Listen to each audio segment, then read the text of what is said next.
Thank you, Hare Krishna. Thank you for coming to our Spiritual Sunday program. Presumably you've all come because you're interested in God or spirituality. Is that right? God and or spirituality.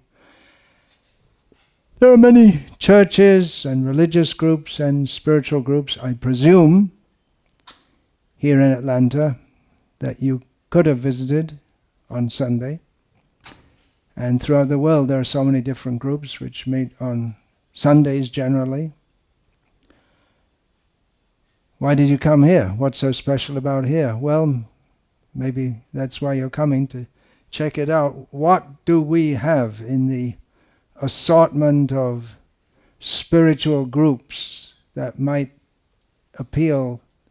Or why are we different anyway? What is the specialty here? We claim to worship God, as do so many groups here in Atlanta and elsewhere. But we also claim to give knowledge of God. Because if you're going to worship someone, first thing you should know what you're doing, right? If you don't know who God is, or if you only have a very vague idea, then you're not likely to get there, right? Start with the goal in mind. Does anyone remember Stephen Covey was one of those popular, what do they call it, management gurus or something like that? Start with the end in mind. It's good advice if you don't know.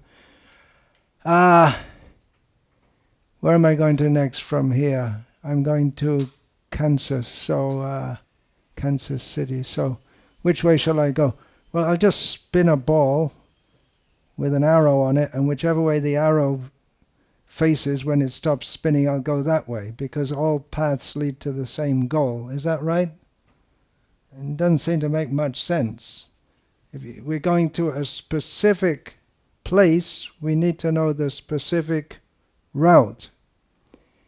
Now, there is an idea that, well, God and spirituality, it's all non-specific, it's all user-defined, whatever you think is spiritual is spiritual. But that is not what any self-realized soul or any scripture has ever said in the past, in the times when people were more spiritual. One symptom of the modern age is that spirituality is it's actually rare. People in the past were more, in general we can say, more spiritually attuned. As we become more urbanized and as we get more and more mundane education which teaches us that we're just a combination of chemicals. You're right, you're all combinations of chemicals, right? That's what you learned at school. There was nothing, originally there was nothing, then there was a big bang, nothing banged. And out of that, everything settled down in place, and then some chemicals came together and made some cells, and it all evolved into you and me. So we're just some random combination of chemicals. Is that right? I don't believe it. I think that's a bunch of rubbish. I'm a spiritual being. You're a spiritual being. Every living being is a spiritual being. You're not just a bunch of chemicals. How many murders are there in Atlanta a week? Any idea? I don't know. Too many, right? One is too many. Okay. How many car wrecks are there in Atlanta every week? A lot more, probably, yeah. So what's more serious, a car wreck or a murder? Murder's got to be more serious, right? What do you think? If it's your car, you might think it's more serious. My car's, people are more concerned about their own car getting smashed up than in the 50 murders just round the corner. My car got smashed up. But why do we take it more seriously? If you get hauled before the court and they say, you're charged with murder, or whatever they say in America. I'm not from America, I don't know exactly what they say.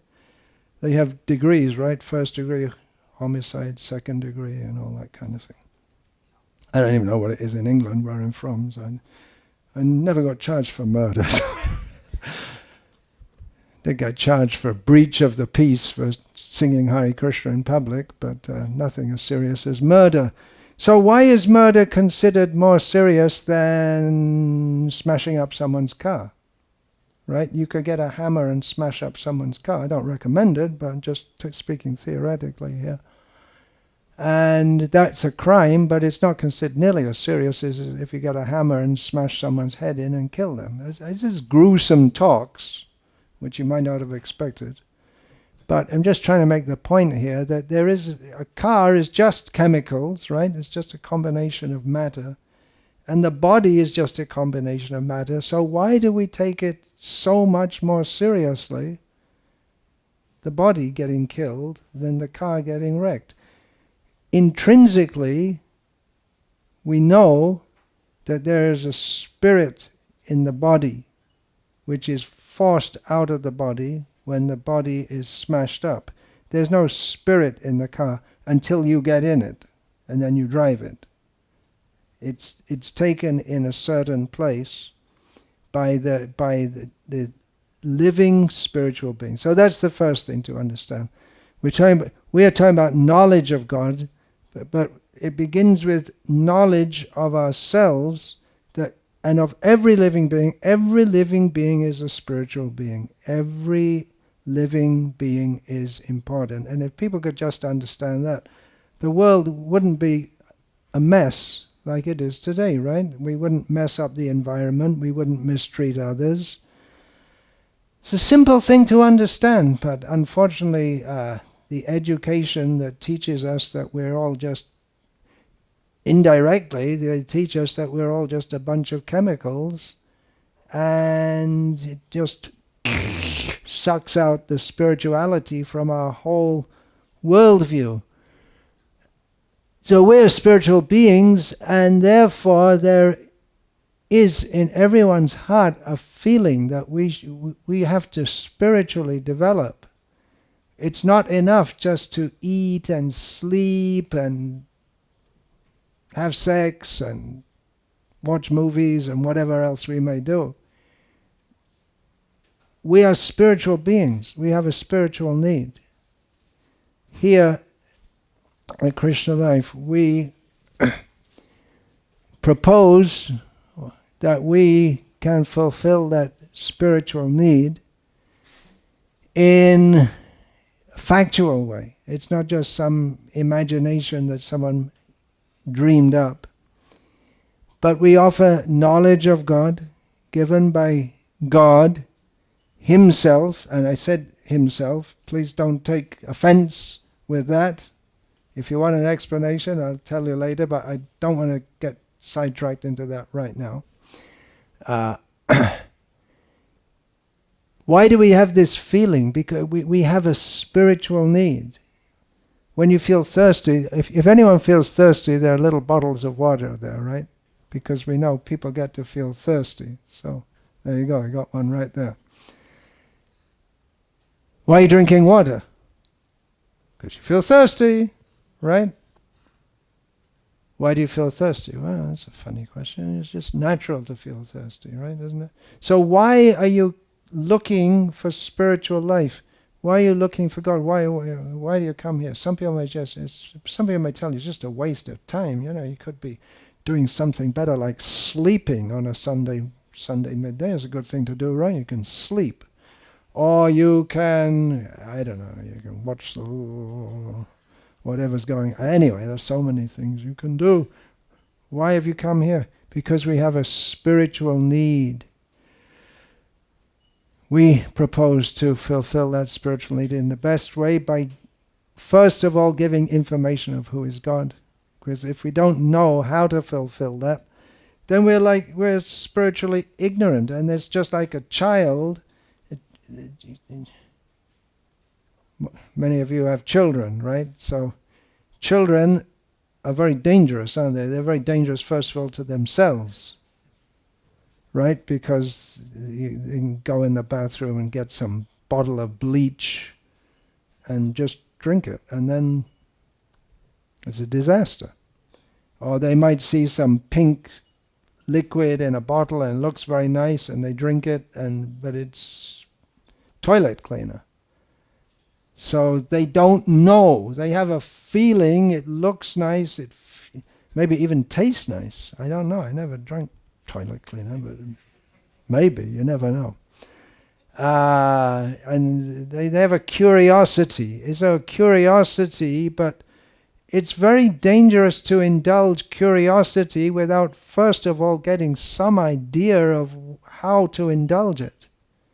Because spiritually, we're all like infants. We don't really know what we're doing, where should we be going. We've got some idea that we want a spiritual life, but we don't really have any proper idea. So we claim to give knowledge of God from Vedic scripture. Veda means knowledge.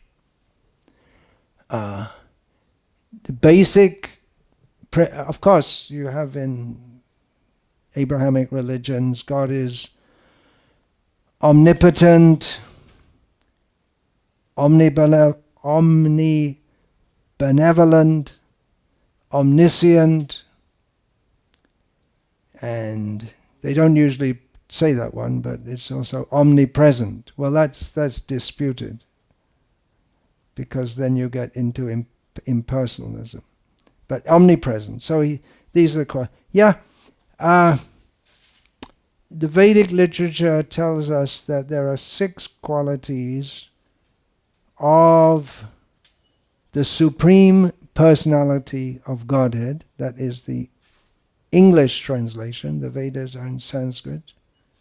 Purushang Paramam Divyam, Bhagavad Gita says, the Supreme Personality of Godhead, which he has in full, which distinguishes he who is the supreme spiritual being from us who are all spiritual beings. So those 6 qualities are Aishvaryasya, Samagrasya, Viryasya, Yashasya, Shriyaha, Jnana Vairagyayoschaiva, Shannang Bhaga Itingana.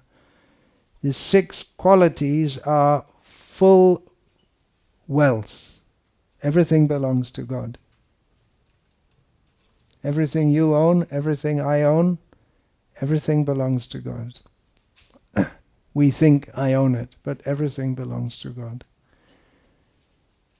All power. We all have some power. I have enough power to lift this up. That's not a very great feat, but an ant can't do that. So I have power, but I don't have the power to hold the universe, to hold the planets in place. All power is in God. Aishvaryasya, Samagrasya, Viryasya. All fame, all glory is His. Yeah, that's glory be to God on high. We glorify, we have a natural tendency to glorify. Yes, there must be some famous Atlanta, baseball team. Any famous player? Anyone know? I guess you're all not baseball fans. That's why you're here, right? Hank Aaron is the hero of the Atlanta baseball Braves. They're called the Braves. Okay, so people glorify him. He's so good at hitting a ball. Well, okay. I'm not saying it's not sour grapes. I'm sure I'm not. I probably completely missed the ball if they threw it at me. But there are better things to glorify. God means the all glorious in all respects. Viryasya, Yashasya, Shriyaha. All beautiful. All beautiful. When I was at school, they taught me all things bright and beautiful, all creatures great and small, all things wise and wonderful. The good Lord made them all. I wonder if you were ever taught that in school. You didn't get that in school. So that's good, but then if he is the source of everything beautiful and wise and wonderful, then how beautiful and wise and wonderful is he? Think about that. Jnana, all knowledge is in him. That's another thing. Knowledge. Why do we have this feeling that we want to get knowledge? Not everyone has that. Some people just like to play baseball or watch baseball. But even they're interested in knowledge, right? Who's got the record number of whatever it is? What do you call it when you go round and round? Home runs. Who's got the biggest number of home runs? Sorry for my ignorance. I have an excuse. I'm from England. Who's got the biggest number of home runs? Who's got the biggest number of catches, right? Is that it? Catches? Who's the record holder? And so people have knowledge of all of this. And in India, it's cricket, right? Cricket's the big thing. So people have knowledge. Who's got the best batting average? Do you have that in baseball? It's the same kind of principle, right? You hit a ball with a piece of wood and run like hell. And they try and get the ball back before you get to the place, the base. The base, that's why it's called baseball, right? Yeah. Okay, so we have a feeling for knowledge, and then some people get there and a little bit higher than baseball. They would say, look in a microscope and what's going on in there. They look through a telescope, what's going on out there. They try to find out what's going on in the universe, and the more they find out, the more they find that there's more things to find out than they could ever find out if they're honest. But the pinnacle of knowledge means to know God, who is the source of everything, the maintainer of everything. So he knows everything. We can't know everything. That's a great endeavor of humans to try to, inquisitiveness, to try to know things. But someone who's actually very learned, even materially, they know, they realize that how little we know and how little we can know. But God means, by definition, who knows everything. And then another quality which he has in full is renunciation or non-attachment. And you may think, well, that's funny. How is that? Because he owns everything, he presides over everything, but at the same time, he gives us our independence to act. He doesn't micromanage us. He gives us as spiritual beings. He gives us our independence to act. That's one feature of his renunciation or his detachment. So it's a huge topic. You can see there's a set of books there. It's called Srimad Bhagavatam. Do any of you have a set of that in your home? Yeah. Okay. Great. That is, how many books in that set? That's an 18-book set, is it?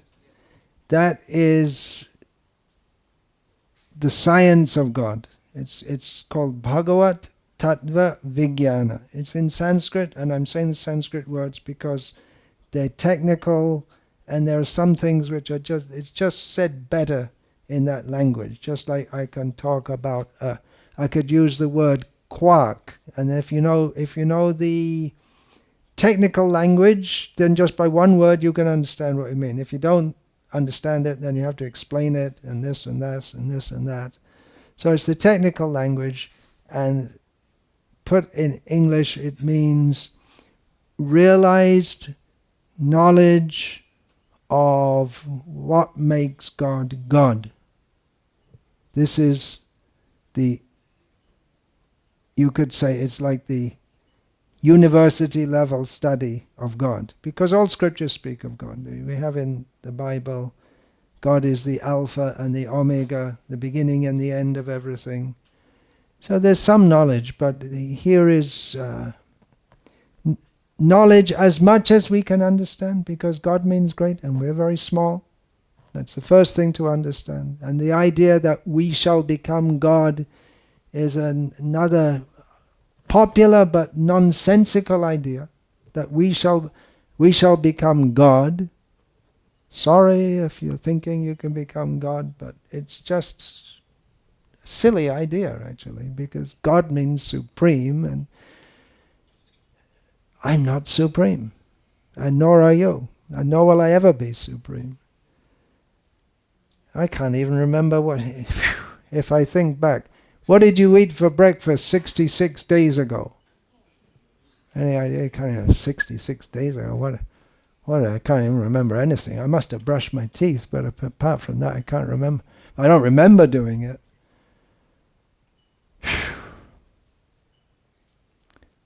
You get diarrhea and you can't control even that. And you're talking about being God who controls everything. I am God. Oh, I got a terrible toothache. Oh, God gets a toothache? What is it? Now, this is a silly idea. So we claim to give knowledge of God given by God as realized by knowers of God throughout time as we know it, and a practical process to attain, to link up with God. Bhakti Yoga. We're talking here about Bhakti Yoga. Bhakti means devotion, and yoga means the process of linking. Yoga nowadays, people think it's exercises, but it's actually meant to be a process of linking with the Supreme. So Bhakti Yoga is the practical process. Chanting the names of God, hearing talks like this, instruction in the science of God, so that we can remember God always with love, devotion. We don't talk about what you can get from God. Is it in Atlanta? It's called the Prosperity Church. Is it? It's huge, right? A lot of people go there because they think, if you go there, you can get lots of money. But anyone with even a slight awakening of even worldly wisdom, what to speak of spiritual wisdom, can understand that, okay, you need money in this world, in the modern age. Previously, you didn't need money. You just grow your own food and build your own house and all that kind of thing. But okay, in modern society we need money, but when you've got enough to eat and sleep and pay your bills and all that kind of thing, getting more and more and more and more and more and more and more and more and more and more, it doesn't bring happiness or even satisfaction. So it's a silly thing to ask God for something which is not going to help us, not going to satisfy us. Why should you go to God asking for money? If He wants, He'll give. According to our karma, what we deserve, He'll give. But happiness doesn't come from money. It's just, everyone, well, a lot of people will agree, money doesn't bring happiness. But no one seems to really believe it. Definitely those who are not going to the Prosperity Church, they don't believe it. But here at Krishna Life, we say that, okay, God is the supreme powerful, He's the supreme proprietor, He's the supreme knower of everything, the supreme wise, the supreme beautiful. But the main thing about God is that God loves us and everyone, and spirituality means to link with God, Krishna. I can say the name Krishna because He has a specific name. If I say God, I can talk about President of the United States, but He's a specific person, right? He has a post. called the President of the United States of America, but it's a person. Every time it's a person. So right now it's Mr. Biden is a person. So apart from being the President of the United States, he is a person, how he interacts with people as a person. And he has likes and dislikes. That's all part of being a person. And he has loved ones, and maybe he has some people he doesn't like also. So that's personality, love. The main feature of God that we here at Krishna Life want to emphasize is love of God, love of Krishna. Krishna is the supreme lovable person. But that love, you may think, well, if God really loves me, I'll go to the Prosperity Church and he'll give me a pay rise. But that's not a very good standard of love. The child, again, in the child stage, you go to the parents, give me this, give me that. But if the child doesn't grow up and think, well, maybe I should do something, maybe I should help my parents, maybe I should serve them. It's not a very good standard of love if by the time you're 20 years old, the only relationship you have with your father and mother is to take things from them. So better than going to God and asking, give me. Oh, okay. All right, we'll give you some. But better is, how can I serve you? Now, the parents, they can't really be served by the little child. When the child gets older, he can do, because they become somewhat equal in status, in physical status and mental proclivities and all this. But we're never going to get anywhere close to God, and because God is all-powerful means that he doesn't really need us anyway. He doesn't need our help, but he likes. It's a matter of love, that he likes if we approach him in love. Just like the child can't really help. What can the child do to the father and mother? He can't really do anything to help them. But if out of love the child wants to share something with the parents, just like the mother gives the child food and the child is eating maybe a piece of cake or something, says, oh, it's very nice, you taste it. The mother gave it to the child, she made the cake, but the child is feeling, oh, it's so nice, you take a bit also, because the child has affection for the mother. So it's like that. We offer our love to Krishna by offering him food, water, singing his names, and we feel the reciprocation of love with Krishna. So Krishna life, this place called Krishna life, it's for living in God. Not just, okay, you stay in the church and don't bother me, I'll go there once a week and you give me everything I want. But living in God. We don't need this building in particular, it can be done anywhere. It's just a matter of consciousness. That's why it's called Krishna consciousness. But this place is specifically for cultivating Krishna consciousness, living in God. This is real spirituality, the highest spirituality. There is a perceived difference between religion and spirituality. Therefore we hear people say, I'm spiritual but not religious. I just feel very spiritual, but I don't follow it. It's often very superficial to say like that, because religion has rules that you have to follow, but you can feel spiritual and talk about love and compassion and kindness and empathy, but actual spiritual life means there has to be some discipline also, beginning with self-discipline. Otherwise, the mind just wanders here and there, and without discipline, without rules, just like those who want to take up Krishna consciousness very seriously, they're going to have to follow rules like no eating meat, no gambling, no sex outside marriage, and no intoxication. You may say, well, I want to do that. Well, okay, you don't have to do it, but there's no real spirituality without discipline, self-control. We have to accept rules which help us to purify our consciousness. Spirituality means purification of consciousness. It's not just a matter of I'm feeling very spiritual. We don't know what spiritual means, but we just feel it.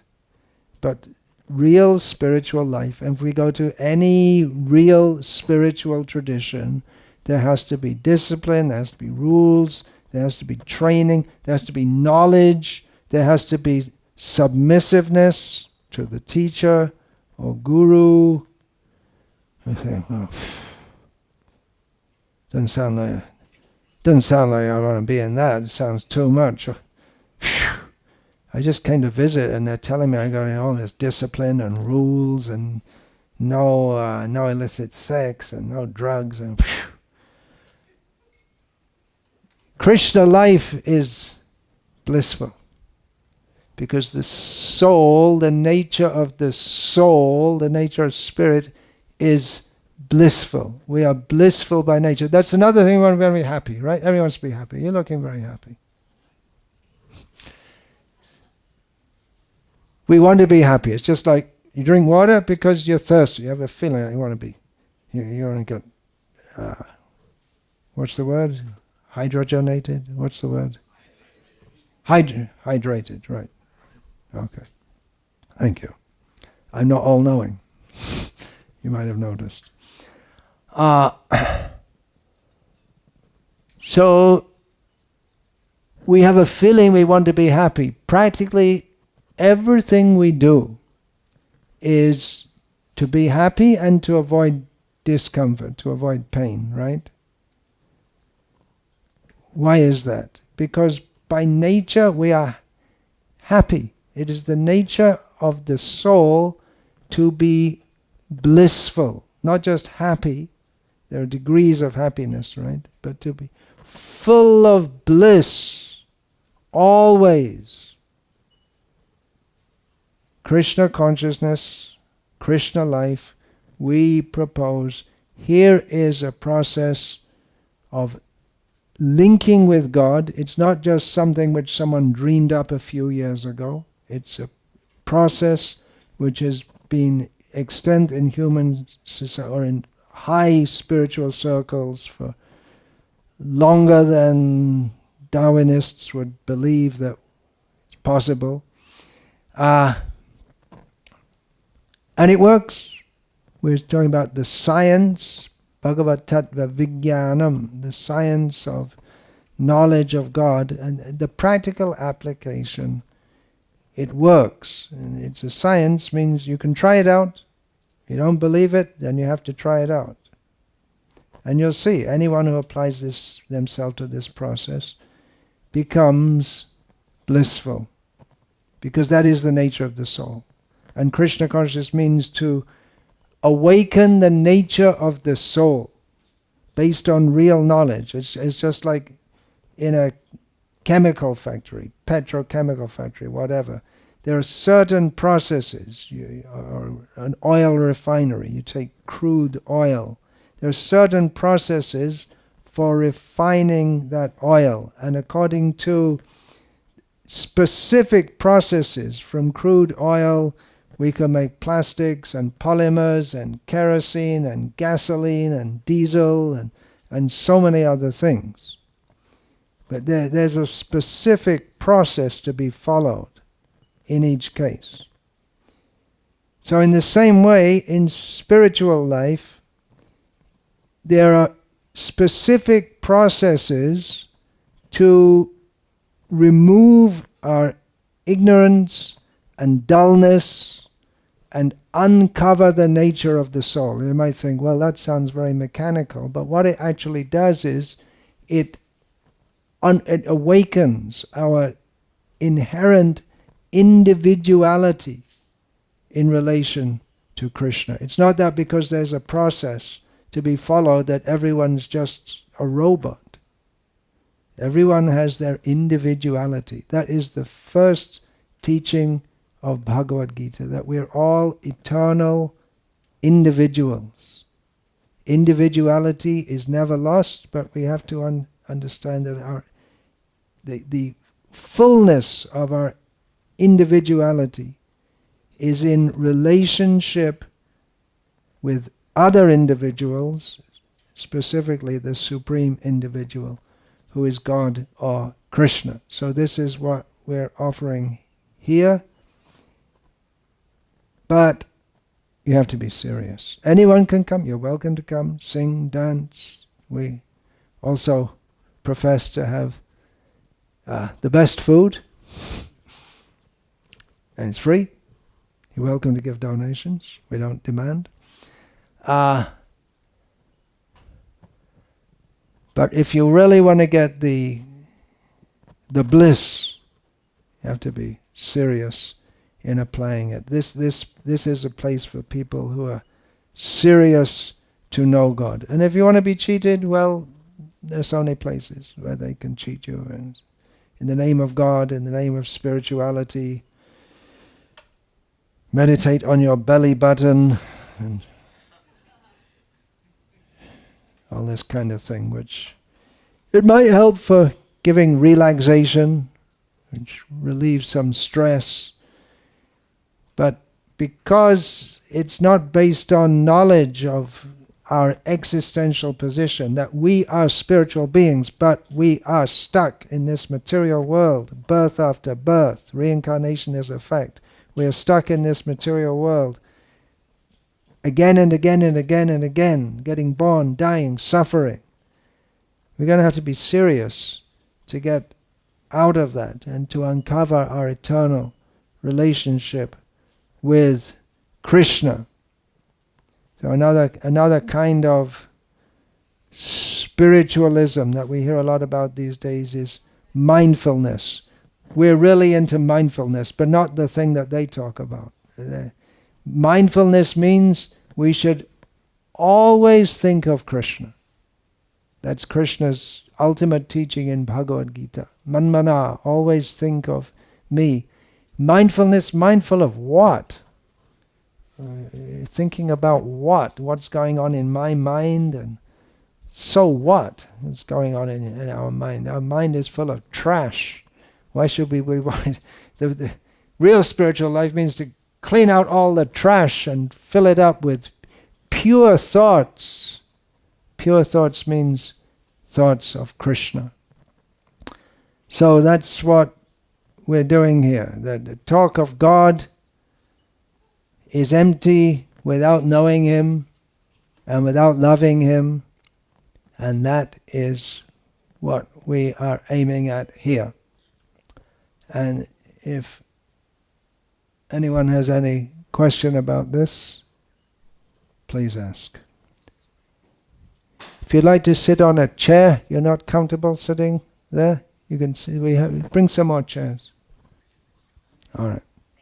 Any questions? Anybody has any questions? Yeah, give the mic there so we can all hear. What does that say? Money, power, respect. Is it? Money comes first. If you have money, then you have power, then you have respect. Yeah, I was actually about to speak about money when you were saying that.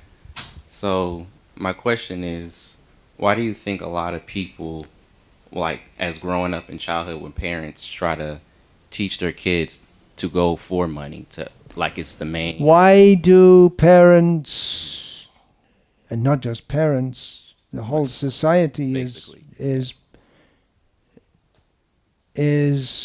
based on the illusion that getting money is the main aim in life. It is important if we're to live in this world, to have some means of livelihood, to get by.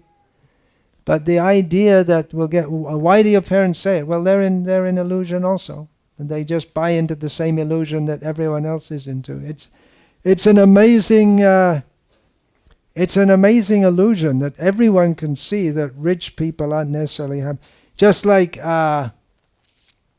Michael Jackson. Remember him? He's on the being forgotten mode now, because there are always new worshipable heroes coming up. But he was just an example of someone who was tremendously rich. Was he happy? Don't think so. What about any old, worn-out types like myself who remembers John Lennon? John Lennon. He was very famous, intelligent, rich. That's the point we're talking about, right? Was he happy? No, he wasn't happy. Anyone who's happy doesn't shoot up heroin, right? So everyone knows that. Everyone should know. It should be an obvious fact that money. I'll buy you a diamond ring, my friend, if you say you're satisfied. I know it is. But I don't care too much for money, because money can't buy me love. We're all from that's a Beatles song. I don't know who wrote it, Lennon or McCartney. So yeah, everyone knows, but you don't know. There's a Sanskrit saying, it's right there in Srimad Bhagavatam. Pashyan api na pashyati. It means we see but we don't see. It's the power of illusion is such that we see but we don't see. That's why we have also in Srimad Bhagavat, here is mentioned Shrutekshita Pata. It means the path of seeing by hearing. Just like we don't. Okay, I can't. All right. Okay. This is a watch, right? It's a watch. You can see that it only has one side of the strap on it. Why? You can see, but you don't know why. There is a reason. It sits very nicely like this. I can see it like this. I don't wear it like this. So then you say, oh, I see, right? Now you can say, I see. You can see means you understand. You understand because I explained it. So we can see superficially with our eyes, but it doesn't mean we understand. So real seeing of anything which is not immediately obvious means we have to learn, we have to understand. But the whole illusion which is propagated and it's maintained by the consumer society is that you have to get money to be happy. You have to get more and more and more and more money, so that you work hard to produce more goods that you don't need and other people don't need, but they think they need it. And if we're not all in this big illusion that we need so much money, then how will society run on? How will our factories run on? And what will happen to all our wealth? And we might have to stop polluting the environment, and we might have to stop the spoiling all the rainforest. We might even have to close down the U.S. Army. That sounds terrible, right? Life wouldn't go on unless we were all working hard and paying our taxes. And by the way, if you have any spare change in your back pockets, you're welcome to give it. We'll take it. We want your money. But we'll use it for Krishna's service. We're not saying money's bad. You may know from the teachings of Lord Jesus Christ, money is the root of all evil. Is that what Jesus said? What's the full saying? The love of money is the root of all evil. So if you know how to use it properly, and you can really use it for people's benefit, then it's not inherently bad, but we should know how to use it properly. Just like the toilet cleaner, it's not inherently bad, but if you misuse it, then you can kill yourself. But if you use it properly, then it has its proper use. Hare Krishna.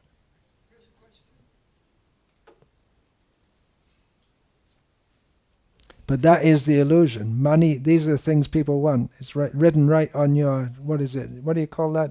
Tracksuit? What's it called? Tracks. Yeah. Money, power, respect. This is what people want. But it doesn't bring them happiness. Yeah, please. Who's got the mic? Please. Are you coming for the first time?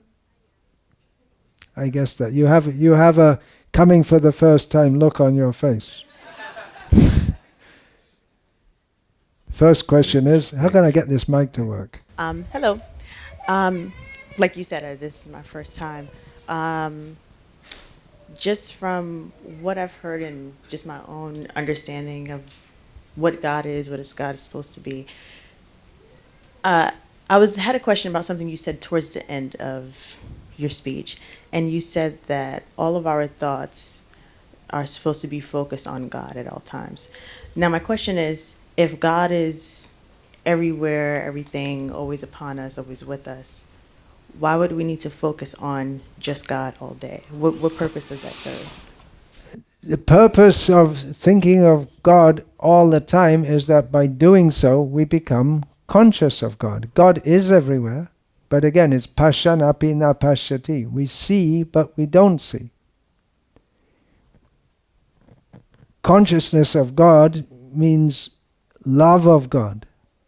That is our pure state of consciousness. At the present time, we are an impure state of consciousness. We have in our hearts lust, greed, anger, envy, pride, so many bad things. Always thinking of God purifies that, and that links us with Him, so that our consciousness at the time of death, we were just discussing this in the class this morning, our consciousness carries us at the time of death to God's abode.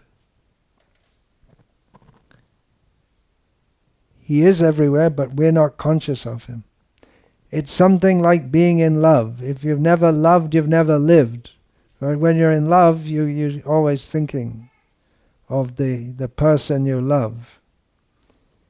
That's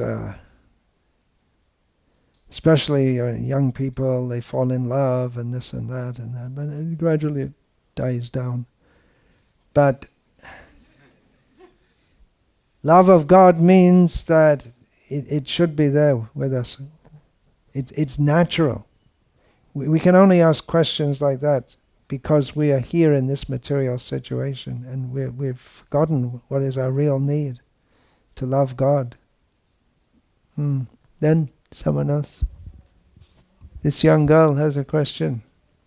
Okay, one here first, please. Hare Krishna. Thank you so much for being here. It's such an honor to be in your presence. Thank you so much for being so respectful.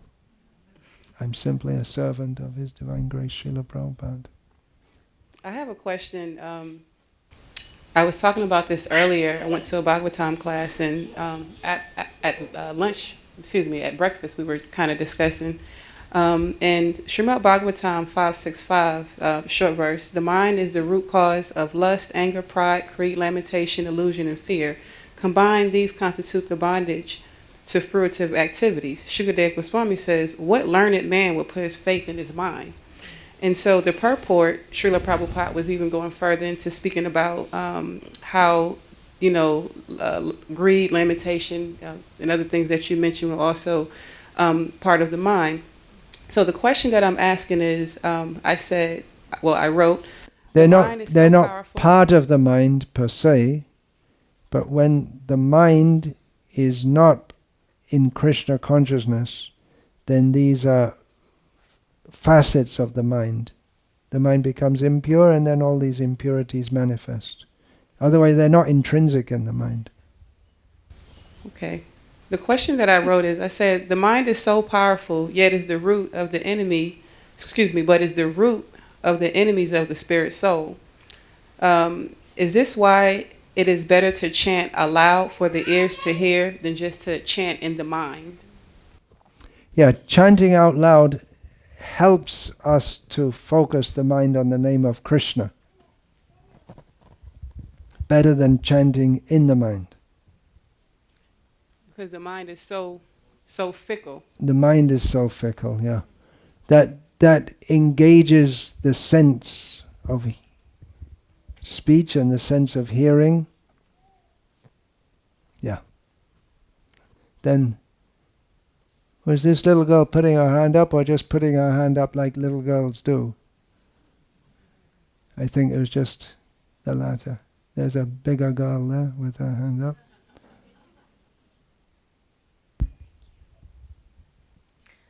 Thank you for being here. My question is simply, what does it feel like to be in love with God? What does it feel like to be in love with God? I'm a long, long, long way from it. But even a little beginning is so good.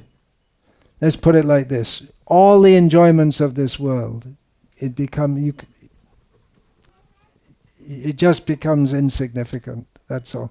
Many people ask me, oh, how long have you been doing this Krishna consciousness? And I say, now it's 47 years. And for you, it's way over 50, right? Yeah. And then, and they say, well, are you happy? I say, well, if I wasn't happy, why should I do it? Why should I get up every morning, early in the morning, follow a regimen? I can go out. I'm a bit old to try and be the second Michael Jackson, but I could listen to his music and I don't know, all kinds of things to do, right? But I can honestly say that at least I can say I have no attraction for this.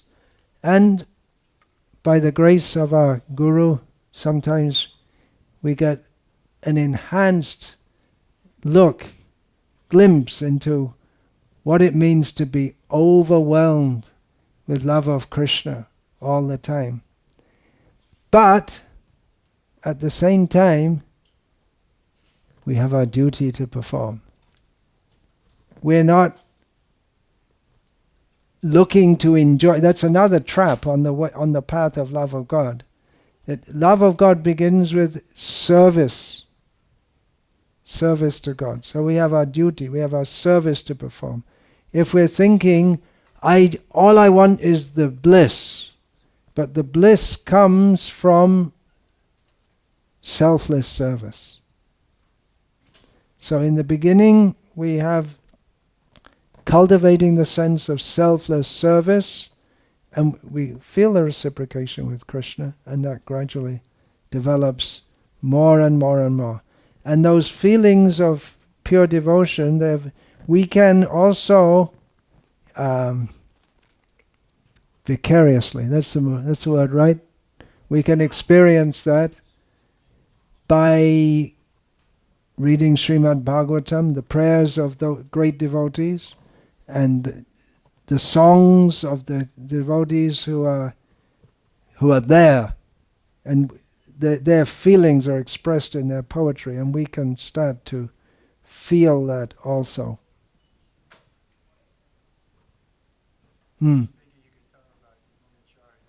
Yamunacharya, which one? No, I mean which verse? Yadavadi mama cheta Krishna padara vinde, that one? What about the Kadaha Maikantika Nitya Kinkara? How does that verse begin? Look it up. Give me the first word. Kadaha Maikantika Nitya Kinkara Praharshya Shami Sanata Jivita. What's the first word of that verse? Bhavantamevanu Charam Nirantara. What's the next line? Bhavantamevanu Charam Nirantara Prashanta Nishesha Manoratantara Kadaha Maikantika Nitya Kinkara Praharshya Shami Sanata Jivita. There's a lot in that verse, but a rough translation is, he's praying, he's not saying I'm there, although he's clearly there, but he's saying, when will that time come to me? That feeling is this what you're thinking of? Think of myself becoming situated in service to you always. He's praying to Krishna. Then the first thing will be that my mind, which is doing somersaults left, right, center, all over the place, dragging me here and there, it'll become calm down, calm down. And then, he's saying, and then when will I have that feeling that I'll be your personal servant, shelter in your shelter, feeling your protection and your love. So there are many prayers like that. He's aspiring. He's there, but generally devotees who are there, they never say, I'm there. They never say, yeah, I'm there. They'll never, because we're always trying to, the love is always, has always had the possibility to expand. God is unlimited. So the possibility is unlimited. And the great devotees, they never think, I'm there. They're always as if aspiring. It's a surprising facet of transcendental psychology. The topmost devotee thinks that I'm nowhere. I don't have any love.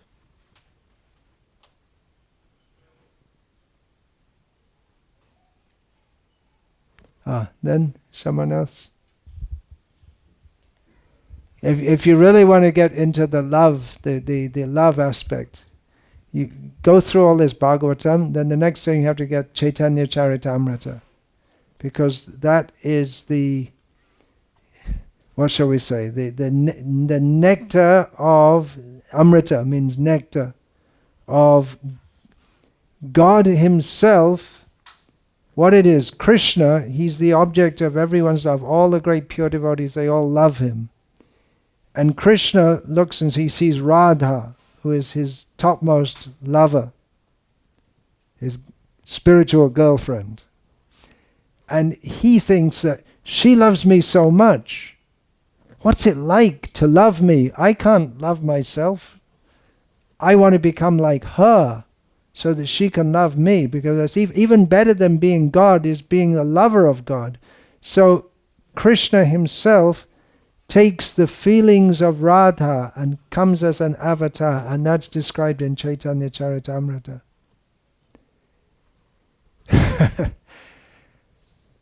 In 1975 that was fully published, and I was just new in this Krishna conscious movement, and it was all the older devotees got access to the book first, because only one copy came to England first. It was printed in America. So one evening I saw my one godbrother. He came out of the room where he'd been locked up all day reading Chaitanya Charitamrita, and he was crying. And I was new. I was saying, "Why are you crying? Why are you crying?" He said, he was holding a book. He said, "If you read Chaitanya Charitamrita and you don't cry, then you're not a devotee. It's hard not to, unless the heart is really, really very, very hard. But even reading Chaitanya Charitamrita will make your heart soft." I heard that's there in my Glimpses book, right? I'm interviewing Narmada Maharaj, and he's saying people, they don't want to go to the movies, because in those days, we're talking about 1950s, in India, the movies were all religious movies. And they were all about this emotional love of God, and people say, I can't go to the movies, I just can't go on crying all my life. Because they're very heart-rending stories of... The most famous one in your Telugu was that about Karna at that time. And so many stories. Heart-rending. Crying in love. That is our aim. Then. But it comes from service and surrender.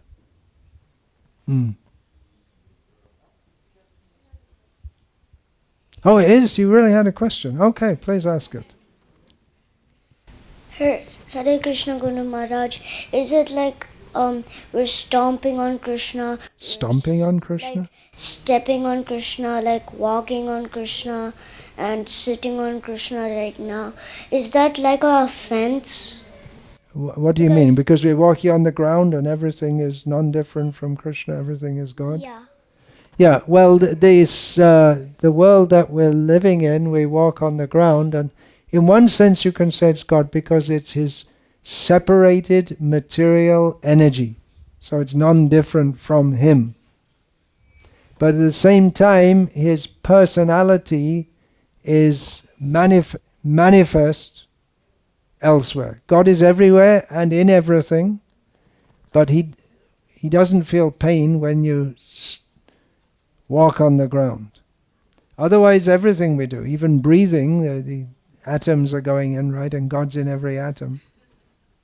But He's aloof. He's everywhere in everything, but He's aloof in His own spiritual consciousness. That's a very intelligent question. The children often ask very intelligent questions. Then when they get to school, their intelligence gets spoiled.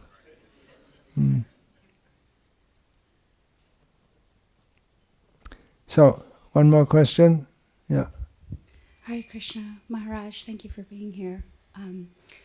Last Wednesday you were speaking about Krishna consciousness as not, that it's not for our pleasure, that it's for Krishna's pleasure. Yeah. And there are also, there's a whole cookbook called The Higher Taste, and a big part of this practice is cultivating a higher taste, is wanting to, to have a taste for being a servant of Krishna. How is it important to discern the difference between noticing if we are trying to relish our practice for ourselves versus cultivating a higher taste and enjoying the practice of being a servant? Yeah, it's important, it's essential if we're actually going to get the highest taste. In the beginning we encourage everyone, come, chant, be happy, eat to your heart's content and more. And in this way, be happy on this platform. But there should come a point when we start to think, I already spoke about that, right? The child, the parents act for the pleasure of the child, but there should come a point when the child thinks, what should I do for the pleasure of my parents? But it's not that the child becomes unhappy by doing that. The child gets a higher pleasure by... So even anyone who's wise in this world, even if they're not religious or spiritual, they can understand that a higher pleasure comes from service to others than trying to be grabbing and acquisitive like that.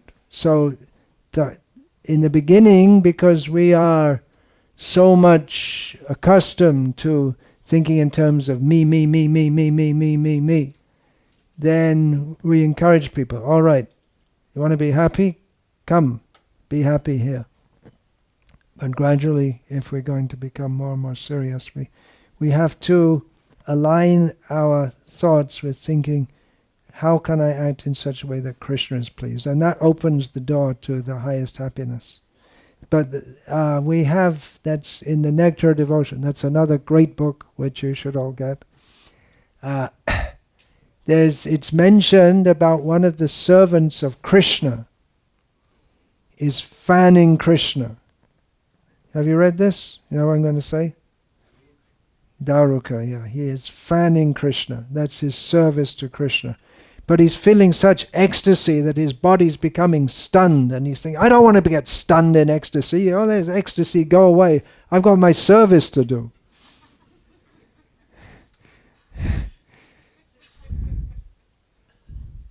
Becomes a dilemma. So now we're going to have, happy singing and dancing. And first of all, teach everyone how to chant one round. Just 10 mantras. 10 mantras, that's all. Thank you very much. Hare Krishna, Krishna Krishna, Hare Hare, Hare Rama, Rama Rama, Hare Hare. Please don't clap, please don't clap. I didn't. It's not meant to be a performance. Bluetooth connected. I have to follow my heart. If you follow your heart, that's good. But it's dangerous advice to give most people. I'm not getting advice, I'm setting an example.